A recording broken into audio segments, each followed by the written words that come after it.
টাঙ্গাইলে পরীমনির শো বন্ধ করে দিয়েছেন তৌহিদি জনতা এবং পরীমনি এতে বেশ ক্ষুব্ধ প্রতিক্রিয়া ব্যক্ত করেছেন। চলুন ভিডিওটিতে বিস্তারিত জেনে আসা যাক। খারাপ ভাবে বলা, সুন্দর ভাষা আমার বের হচ্ছে না যে স্পর্ধাটা তারা কোথায় পায়। কোন পরীমনি পূজাচেরি সহ বাংলাদেশের প্রথম সারির বেশ কয়েকজন নায়িকা যুক্ত হয়েছিলেন শাকিব খানের ব্র্যান্ড হার্লিনের সঙ্গে। হার্লিনের ব্র্যান্ড প্রমোশন এবং শোরুম উদ্বোধনের ক্ষেত্রে তাদেরকে প্রায় একসঙ্গে দেখা গেছে। একইভাবে টাঙ্গাইলে হার্লিনের একটি শোরুম উদ্বোধনের কথা ছিল পরীমনির। শোরুম উদ্বোধনের ব্যাপারে পরীমনি নিজেই তার ভেরিফাইড ফেসবুক পেজে পোস্ট করেছিলেন এবং সকলকে উপস্থিত থাকার অনুরোধও করেছিলেন। পরীমনির শোরুম উদ্বোধনের ব্যাপারটি স্থানীয় তৌহিদি জনতার মধ্যে রোষের উদ্রেক করে। স্থানীয় তৌহিদি জনতার রোষের কারণে শোরুম উদ্বোধন করতে ব্যর্থ হন পরীমনি।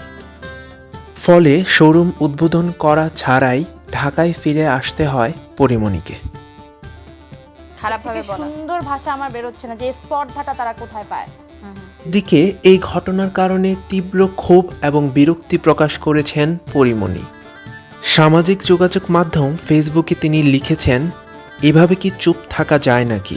একই সাথে তিনি জানান তিনি নিরাপত্তার অভাব বোধ করছেন। সেই সাথে তিনি প্রশ্ন রাখেন, স্বাধীন দেশে কেন আমরা নিরাপদ নই? প্রতীক সময়ে শোরুম উদ্বোধন করতে গিয়ে বাধার মুখোমুখি হন মেহজাবিন এবং পড়শি।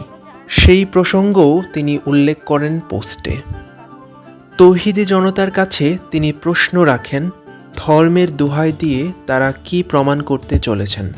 এদেশে তাহলে সিনেমা বিনোদন সব বন্ধ করে দেওয়া হোক।